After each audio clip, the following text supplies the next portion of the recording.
कंचना यादव, यहाँ सब कुछ ठीक ठाक है। अब आप चिंता करिए कैसे अपना दायरा बढ़ाएंगे, क्योंकि यहाँ लोकसभा चुनाव के नतीजे ठीक है, बढ़त जरूर मिली, लेकिन उतना अच्छा परफॉर्म नहीं कर पाई आपकी पार्टी भी जितनी अपेक्षा की गई थी। और मसलन वही मैं कहूं कि वही परफॉर्मेंस जो भी बिहार की एक सीट पर जो उपचुनाव हुए उसमें भी रहा। जी पूजा जी, आपने सही कहा, लेकिन यहाँ पर एनडीए से खासकर बीजेपी से पूछिए तो सीधे कहते हैं कि आत्मचिंतन हो रहा है, आत्ममंथन हो रहा है, पार्टी विद डिफरेंसेस है बीजेपी। मतलब हैवी वर्ड्स, कितने हैवी वर्ड्स। लेकिन तीन तरह की लड़ाइयां इनके गठबंधन में, इनकी पार्टी में और इनकी सरकार में चल रही है। पहली लड़ाइयां बीजेपी और उनके अलायंस पार्टनर एनडीए के जो है उनके बीच में चल रही है। मैं सिर्फ बिहार का एग्जांपल देती हूँ, आपने क्योंकि वो रुपौली सीट का जिक्र किया तो वहां पर हमने भी हारा, इसके पहले लोकसभा में भी हारे थे हम, ये जानते हुए भी उन्हीं को टिकट दिया गया। दूसरा, जदयू भी हारी, जो जदयू की सीट है वहां पर जदयू हारी। और विजय सिन्हा जी जो बीजेपी से हैं, डिप्टी चीफ मिनिस्टर है बिहार सरकार में, वो आके कहते हैं कि शंकर सिंह जी जो इंडिपेंडेंट कैंडिडेट है वो हमारे कैंडिडेट हैं।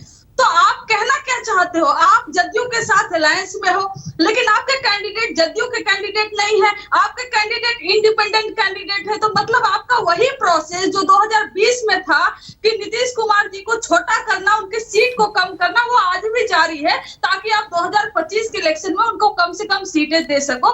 वो भसड़ आपके एनडीए पार्टनर के साथ मची हुई है। ये मैं जस्ट एक एग्जांपल दे रही हूँ।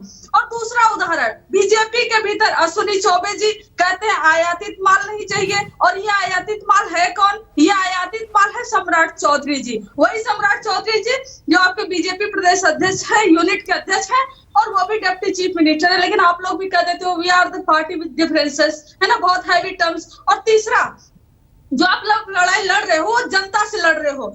देवेंद्र ठाकुर जी जदयू के सांसद है, वो सीधे कहते हैं कि हम मुस्लिम, यादव और कुशवाहा का काम नहीं करेंगे क्योंकि ये लोगों ने हमें वोट नहीं दिया। तो आप तीसरी लड़ाई जनता से डायरेक्ट लड़ रहे हो कि अगर तुम हमें वोट नहीं करोगे तो हम तुम्हारा काम नहीं करेंगे। लेकिन ये भूल जाते हो कि अगर आप सरकार में हो, अगर आप जीते हो, तो आपको ये बात भूलनी पड़ती है कि आपको कौन वोट किया है और कौन वोट नहीं किया है। आप सबके सांसद हो, सबके मंत्री हो, आप सबके लिए सरकार में हो। और जो तभी ताजा एग्जाम्पल आया है डायरेक्ट जनता से कॉन्फ्लिक्ट करने का, वो मुजफ्फरनगर में, यूपी में आया हुआ है। इन्होंने सीधे कह दिया कि आप ठेले पर जो रेवड़ी लगाते हैं, ठेले लगाते हैं, उन पर नाम लिख दीजिए।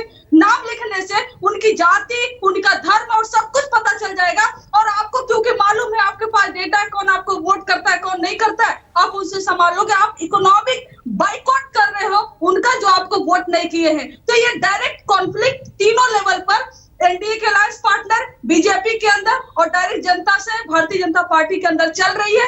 फिर भी ये नहीं मानेंगे, सीधे कहेंगे हमारा कॉन्फ्लिक्ट नहीं है, हमारा आत्मचिंतन, आत्ममंथन और पार्टी। तो और क्या कहना चाहिए? तो और क्या कहना चाहिए? अगर नहीं, आपको भी कुछ खास सफलता नहीं मिली इन चुनावों में, तो आप भी तो आत्ममंथन चिंतन ही कर रहे हो ना? ये नहीं करेंगे। नहीं, हम तो आत्ममंथन और आत्मचिंतन कर रहे हैं, ये अपने अंदर नहीं देखते। मैं तो वो करे तो वो गलत है। नहीं, अश्विनी चौबे का अगर आयातित माल वाला अगर बयान है तो कहीं ना कहीं जनता ने भी तो यही कहने की कोशिश की ना, दल बदलू, तोड़ फोड़ नहीं हमें एक्सेप्ट है। चाहे वो जेडीयू हो, चाहे वो आरजेडी हो, आरजेडी के लिए भी यही मैसेज आया।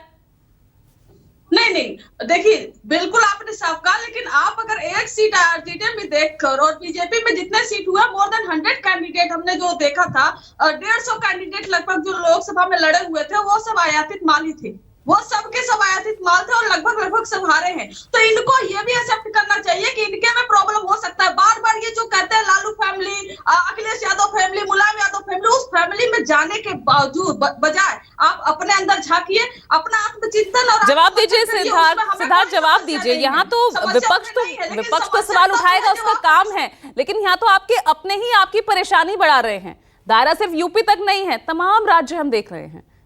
अभी अश्विनी चौबे के बयान का जिक्र किया यहाँ पर कंचना जी ने। पूजा जी, कंचना जी कह रही हैं कि हमें आत्ममंथन करना चाहिए। कंचना जी, हम बिल्कुल कर रहे हैं। हम आत्ममंथन करेंगे, आत्मचिंतन करेंगे, और जो भी हमको करना है हम करेंगे। पर अभी इनकी बातों का विरोधाभास देखिए, ये क्या बैठा रहे हैं, आपको समझा रहे हैं। हल्की सी आवाज में बोला कि अभी उपचुनाव में हम हारे, पर जदयू भी हारी। अरे बताइए कि आप कैसे हारे, तीसरे नंबर पे आए। अपनी हार से ज्यादा आपकी हार से खुश हैं वो। आप 30,000 पे थी, वो कह रहे हम भी हारे पर जदयू भी हारी, ऐसे बिल्कुल फोकस करके बता रहे। दूसरी बात उन्होंने क्या कहा कि अंतर कलह देखो, इनके जो जीता है वो उसको अपना बता रहे हैं। जो पार्टी जिद पे अड़ गई कि पप्पू यादव हमारे गठबंधन में नहीं लड़ेगा, उसके अपने अलायंस के पार्टनर की रिक्वेस्ट के बाद कांग्रेस पार्टी को नीचा दिखाती रही और पप्पू यादव इंडिपेंडेंट जीत करके आ गया। खुद चारों ओर एक दूसरे के सामने लड़ो तो याद नहीं आता, पर हमारा आत्ममंथन, हमारा आत्मचिंतन बहुत याद आता है। तीसरी बात, आपको तो बहुत ज्यादा वोट मिला, आपने तो डिक्लेयर कर दिया किसने हमको वोट दिया किसने नहीं दिया। आप लोगों के पास बड़ी टेक्नोलॉजी, आपको पता चलता होगा। आपको तो वोट दिया, उस वर्ग ने दिया, डिक्लेयर कर दीजिए।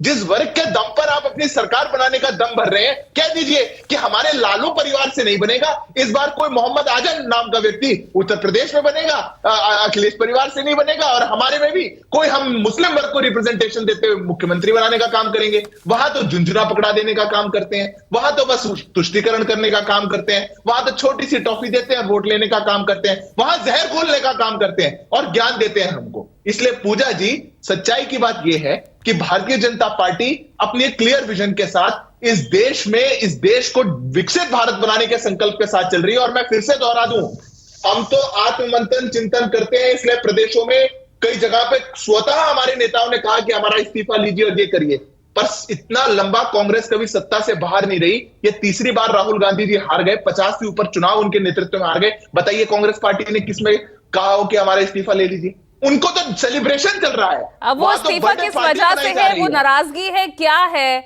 अब ये तो वो अंदर की बात आप ही जान सकते हैं। पिक्चर तो आप शो वही करेंगे ना कि सब कुछ ठीक ठाक है, गुडी गुडी है सब। अंदर खाने क्या चल रहा है ये तो नेताओं के बयान बता ही रहे हैं।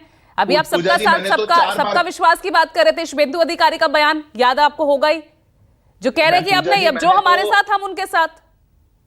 पूजा जी, मैंने तो 4 बार आपके शो पे कहा है हम बिल्कुल आत्ममंथन करेंगे, हम बिल्कुल आत्मचिंतन करेंगे। हम 4 जून के बाद से ही कर रहे हैं। जनता ने हमको तीसरी बार सरकार में भेजा, उसके बावजूद कर रहे हैं। 9 राज्य की सरकारें बन गई है हमारी 1 साल के अंदर, 4 तो लोकसभा के साथ बन गई है। वही मैं कह रही हूँ, इसलिए मैं बार बार 10 साल का ही आपसे ब्यौरा मांग रही हूँ ना, इसलिए मैं 10 साल का ही हवाला दे रही हूँ और आपसे पूछ रही हूँ। डिसिप्लिन वाली पार्टी है ना, डिवीजन क्यों दिख रहा है पब्लिकली?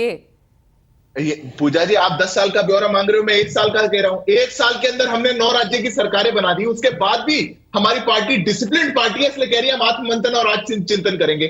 आरजेडी वालों से बुलवाइए, आत्ममंथन और आत्मचिंतन क्या हालत हुई लोकसभा के अंदर। चलिए जवाब दीजिए कंचना, थोड़ा सा बोलिए। सेकंड आपसे शुरुआत कर रही हूँ, सेलिब्रेशन शुरू हो जाता बोलिए। है।